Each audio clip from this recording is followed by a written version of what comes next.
Hello and a very warm welcome back to my dear listeners. This is your host Sharmishta back with episode 10 of The Strange Murders. Kiriti was waiting in the cafe. A few minutes later, a man entered. Kiriti raised his hand. Good evening, Shudeep. I hope you have some news for me. Yes, Kiriti. The man replied as he sat down. You had asked me to keep an eye on Binita. Well, after Noreen Mollik's death, she moved out of that house and is currently staying at a small flat in Park Circus. Alone. I followed her around. Mostly normal movement from her, but 2 days ago, she left the house again around 1 o'clock at night. Really? At that hour? Yes, Kiriti, and do you know where she went? To Shonjip Chaudhury's house. I see. Very interesting. Then I waited nearby in the shadows. She knocked on the door. 3 taps. And someone inside opened the door too. She went in and didn't come out again until 4 o'clock in the morning. She headed home after that.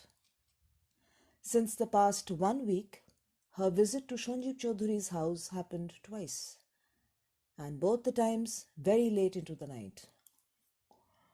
Very, very interesting, Shudeep. I wonder how Binita is connected to that house. Noreen Mollik, Shonjip Chaudhury. We need to find out, do a background check on her. There's more than meets the eye here. Kiriti returned home and picked up Noreen Mollik's diary once again. He kept going back to the pages where Noreen Mollik had mentioned about a mysterious woman. He had felt she was familiar. Kiriti turned a few pages more. He sat up straighter. There was a mention about Krishna. He read on. So beautiful is Krishna, what a pleasant personality, like a beautiful spring breeze when she is around. So Noreen Mollik apparently was in love with Krishna. Interesting. And now, what was the connection of Binita with the Chaudhurys? The next day, Kiriti set out for Park Circus in the evening. He needed to talk to Binita.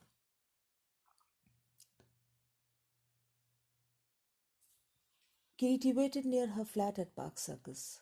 After what seemed ages, he saw her. She came out of her flat and walked down the deserted street hurriedly. Kiriti followed her and, quickening his pace, finally caught up with her. Binita, he called out. The woman turned round. The street light cast a glow on her face. She stared at him, fear writ large on her face, her eyes bright. Kiriti looked at her eyes. Who are you? My name is Kiriti Rai and I am investigating the murder of Noreen Mollik. I have already given my statement to the police, Mr. Rai. I have nothing more to say. She turned around to walk away. Yes, I know that. But what you didn't tell the police is your connection with Krishna and Kaveri. The woman whirled round in a snap. How? What do you know about that? Nothing. That you will tell me, Binita. And anyways, we are sure one of them murdered Noreen Mollik. So it's just a matter of time. We will find out who did so. No! No, Kiriti Babu. They are innocent. They have done nothing. I can't tell you anything now, Kiriti Babu. Just give me some time, please. What is Binita's story? How is she connected to Krishna and Kaveri? Will the threads untangle at last? Let's find out as I return soon with the next episode. Till then.